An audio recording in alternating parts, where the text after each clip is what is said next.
Ito yung ano natin, pangunang booking ngayong araw, SM Marikina. Time check tayo, 8:43 AM. Good morning mga dre, biyahe tayo ng maaga ngayon. Sana makarami tayo ng booking. Yun, kakarating lang. So dito tayo sa ano ngayon, Fairview. Ito nga pala yung first booking natin.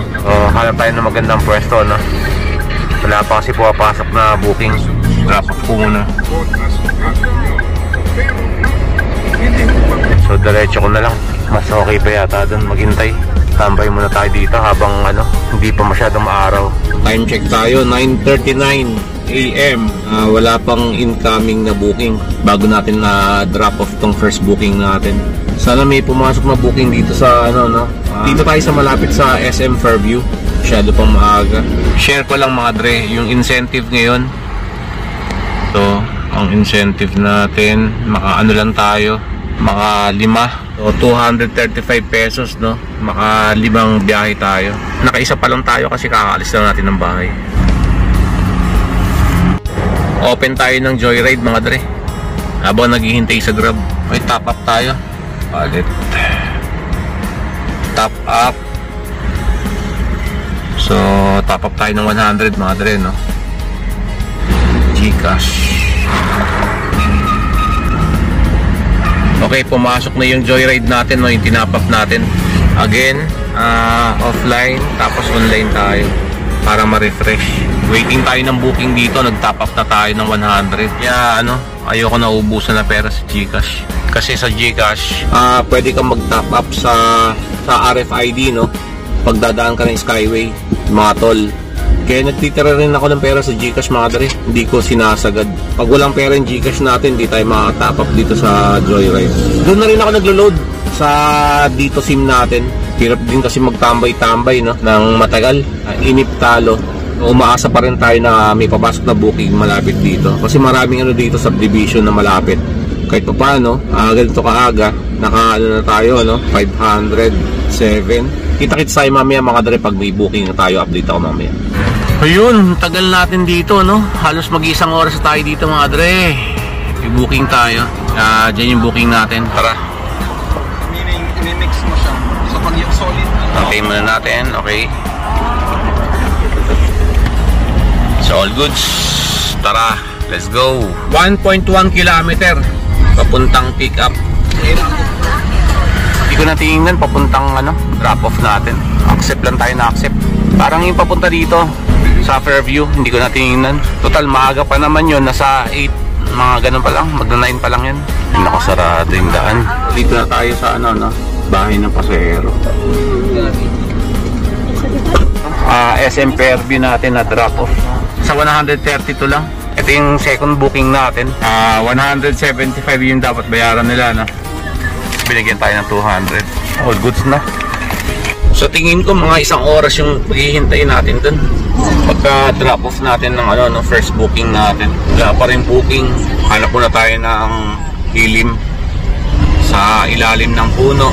Yung layo sa pinagtambayan natin kanina papuntang pick up, nasa 1.1 kilometer, no? Tapos pagkarating natin sa drop off papuntang SM Fairview, nasa 2.3 kilometer. Wala tayong matatambayan dito. Baka bumalik tayo dun sa kanina kung saan tayo tumambay. Hindi naman ganun kalayo. Parang umikot lang tayo. Sa kabilang side yung SM. Dito tayo nakatambay kanina. Hirap kasi tumambay dito sa ano, no? Dito sa highway, sa gilid. At least doon hindi daanan. Dito yun eh. Pag ano lang dyan, paglagpas lang, pwede tayo bumuntot dito. Kaso nga lang, alanganin na, no? May nakaharang na tayo sa gate. So dito na tayo sa rehas. Dito medyo hindi masyadong ano, okay na dito. Kesa naman paikot-ikot tayo na ano, no?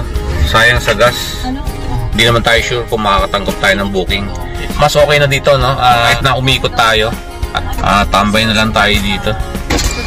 Pero syempre mga dre, bago tayo tumambay, tingnan natin kung malakas yung area na pinagtambayan natin, no? Yung internet.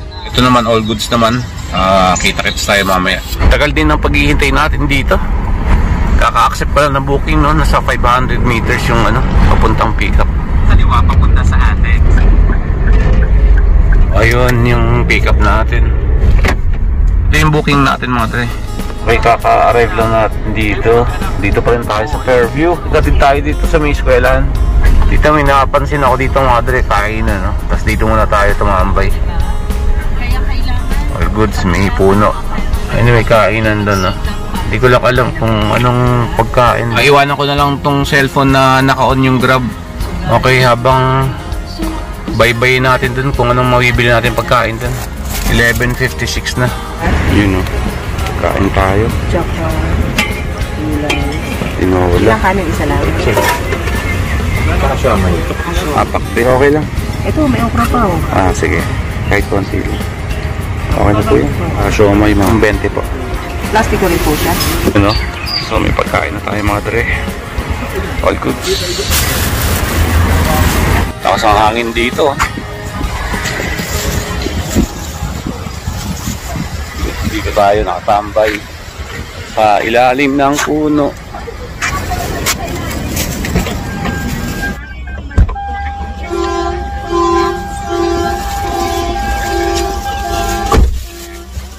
Iniwan natin tong Grab, naka-online tayo. Wala pa rin booking. No, eksakto alas 12, nakapasok yung booking. Okay, may booking tayo. Ito yung booking natin ngayon, madre. Okay, dito yung pasok natin. Uy, ay, sarado. Saan tayo papasok natin? Hindi ko rin kabisado dito. Tarong tayo sa guard. Okay, ikot tayo, madre. May tower 1, tower 2 pala to. So dito kasi sarado yung gate. Diyan tayo nagtanong. So ito siguro naka PWD tapos naka saver pa siya, no. Lumalabas kaya mababa yung babayaran niyang fare. Bale 64 pesos lang yung mapupunta sa atin dito. Pero pag in-end trip natin doon, papatong yung yung commission ni Grab. Langgard. Yun. Okay, dito na tayo. Wala pa rin pasahero na sasakay. Tinawagan na natin, baba na daw siya. So siguro hindi siya naghihintay dito kasi nga PWD mga dre, no. Hindi ko lang alam to kung siya, PWD o senior. Napansin ko kasi dito walang ma-stay yan. Walang upuan na pwedeng mag-stay. Maniobra ko muna para diretso na tayo. So mas gugustuhin ko na yung ganito kaysa umuulan. Silip kasi pick up ng pasahero lalo na kapag PWD halimbawa ganun, no, tutulungan natin siya, nasakay na tapos umambot, so wala siyang kasama. So okay na yung ganito kainit. Ito yung mga dito, mga condominium. Maganda rin pala tumambay dyan kasi maraming bahay tapos mga subdivision tapos may mga condominium din pala dito tapos SM Fairview. Malapitan lang din yung drop off. Yun ang dito. Kaya ganitong fare lang yung matatanggap natin. Kasabayan pa ng ng mga saver. Makarami tayo. Pagka drop off natin ito, kainin natin itong nabili natin. So nga pala to, pinakbet. Tapos nabili na rin tayo ng siomay. Senior mga dre, tulungan natin. Baba tayo akala ko may bubuhatin. Wala palang bubuhatin. Sandali lang daw. Yun lang sinabi sa atin. Lakas ang hangin. Sarap ng hangin sa labas. Pangalawang balik natin dito sa SM Fairview. Ay nako, iikot na naman tayo. Huwag tayong bintana para hindi sayang sa gas. Maya na tayo gumamit ng my set destination. Mga alas 2 para diretso na tayo dun sa area na gusto natin puntahan. Tara, kain tayo mga dre. Pinakbet yung ulam natin yung araw. Mamaya ako nakainin yung siomay siguro. Nag-offline muna ako para hindi ma-disturbo yung kain natin. Yung maingay sa labas kasi yung mga jeep na dumadaan.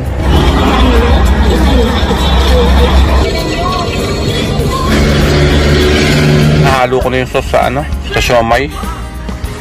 So yun lang yung natin ngayon, pananghalian natin. Okay, ito yung booking natin mga dre, kaka-accept ko lang 782. Kung saan yung drop off nito.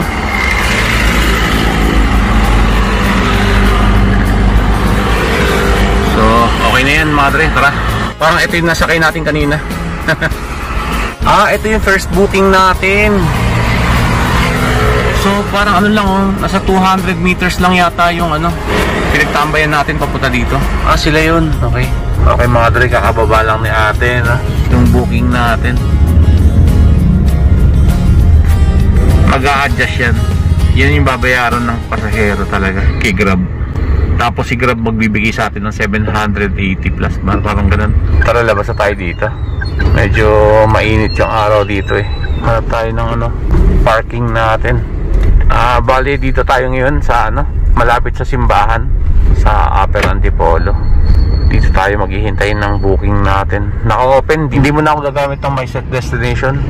Baka wala tayong makuwang pasahero dito pag gumamit tayo ng ganun. Merienda time. Yun, may booking tayo. 789. Saan kaya so? Kaya silipin ko muna mga dre, tabi muna tayo dito. Ito yung booking natin. Andiyan yung drop off natin. Nasa 1 kilometer yung ano, pick up location. So buti may nakuha tayong booking, no? Na medyo maganda-ganda yung ano, fare. Time check tayo 3:11.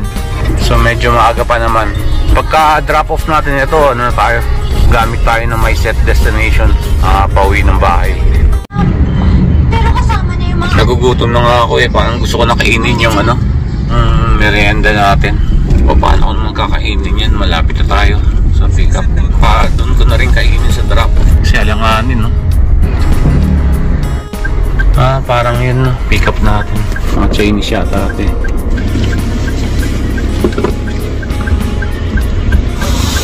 사람 지도라.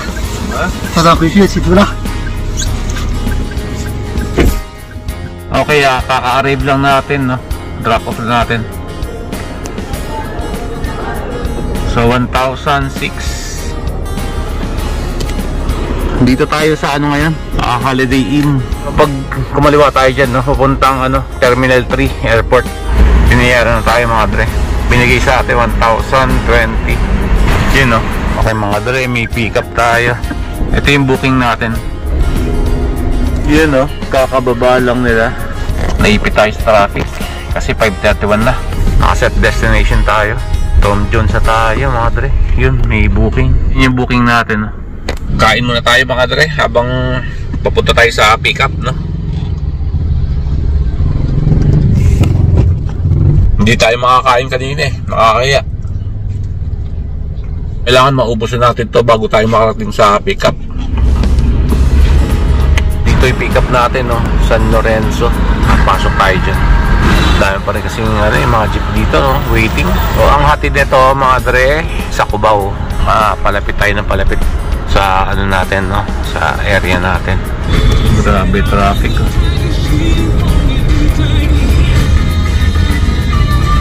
Sobrang haba ng ano, traffic. Sobrang tagal. Kakababa lang mga dre. So tara.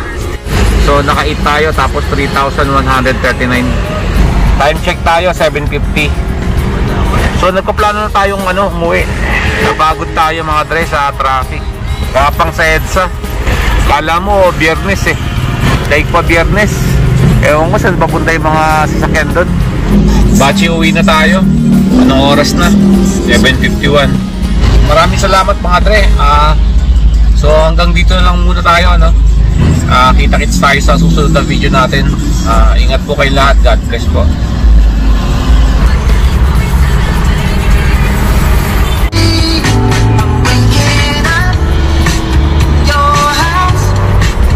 Mga dre, bukas na ako magpapagas. Nahihilo na ako. Hindi ko nga alam kung mga dre na kung kakain ako o matutulog. Kasi hindi tayo nakatulog kanina habang naghihintay ng booking, no? Medyo ano kasi, habol ko kasi talaga yung ano, yung booking. Kaya hindi tayo nakatulog kanina. So bukas naman papakita ko naman sa inyo, bago tayo bumiyahe, no? Papagas tayo, papa-full tank paglabas ko ng bahay. Okay mga dre, dito na ako sa bahay. All goods. Kala ko hindi tayo makakarami ngayong araw, no? Habang naghihintay tayo sa Fairview. Kasi nga mga 60, 70 pesos, 80 pesos lang yung ano natin. Nagawa natin ang paraan, no? Sa paghihintay. Banda yung mga bookings natin. So kanina ini-expect ko lang na ano natin, mga 2,000 plus lang. So umabot pa tayo ng 3,100, no? Puro pag medyo hindi masama yung pakiramdam natin, no? Ubusin natin My Set Destination, paikot-ikot sa Marikina, makakano pa tayo. Baka mag 4,000 pa yan, no? O 3,500. O yun lang. 958 pinagas natin. Okay.